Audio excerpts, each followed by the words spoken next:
তরাই আর মালদা দক্ষিণ দিনাজপুরের কৃষি। তিস্তা মহানন্দার পলি জমে তরাইয়ের মাটি উর্বর হয়েছে। ফজলি আমের জন্য বিখ্যাত মালদা জেলা। অথবা পশ্চিমবঙ্গের মালদায় যে ফলের চাষ খুব বেশি হয় তা হলো ফজলি আম। ফজলি কথাটা উল্লেখ করতে হবে, না হলে নাম্বার হাফ দেওয়া হবে। আনারস বেশি হয়, এখানে আনারস বেশি হয় আপনার তরাই অঞ্চলে। তুঁত গাছের চাষ ভালো হয়, এটাও তরাই অঞ্চলে।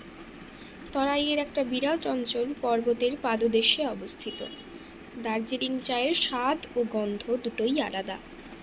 তরাইয়ের ঢালের দিকে প্রচুর পরিমাণে চা চাষ হয়। চা পর্বতে হয়, আবার তরাই অঞ্চলেও হয়। রেশম কীট পালনের জন্য তুঁত গাছের চাষ করা হয়। এই যে তুঁত গাছে রেশম কীট, তরাই অঞ্চলে তুঁত গাছে অসংখ্য রেশম কীট পালন করা হয়। রেশম কীট তুঁত গাছের পাতা খাদ্য হিসেবে গ্রহণ করে এবং তুঁত গাছের পাতায় 300 থেকে 500টি ডিম পাড়ে। তরাই অঞ্চলের একটি বিখ্যাত কৃষিজ ফসলের নাম কি?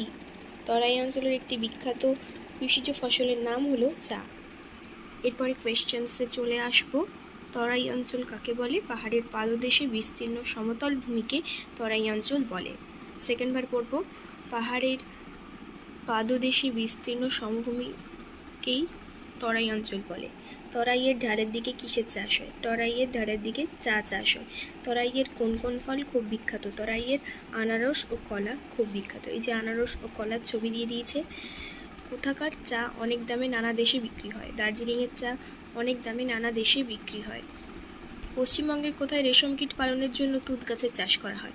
মালদা ও দক্ষিণ দিনাজপুর জেলায় রেশম কীট পালনের জন্য তুঁত গাছের চাষ করা হয়। তুঁত গাছ কোন অঞ্চলের গুরুত্বপূর্ণ ফসল?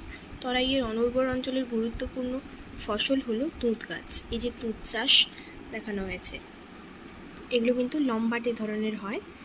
বাকি এখানে রয়েছে দার্জিলিং চায়ের স্বাদ ও গন্ধ আলাদা কেন? দার্জিলিংয়ের প্রাকৃতিক পরিবেশের জন্য ওই অঞ্চলের চায়ের স্বাদ ও গন্ধ আলাদা হয়। তরাই অঞ্চলে কীরকম বৃষ্টিপাত হয়? উত্তরের পর্বতের চেয়ে কম, তবে দক্ষিণবঙ্গের চেয়ে বেশি, দুইয়ের মাঝামাঝি বৃষ্টিপাত হয়। পশ্চিমবঙ্গের কোন কোন জায়গায় চা চাষ হয়? পশ্চিমবঙ্গের দার্জিলিং জেলার পার্বত্য অঞ্চলে চা চাষ হয়, আবার পর্বতের পাদদেশে বিশাল তরাই অঞ্চলেও চা চাষ হয়।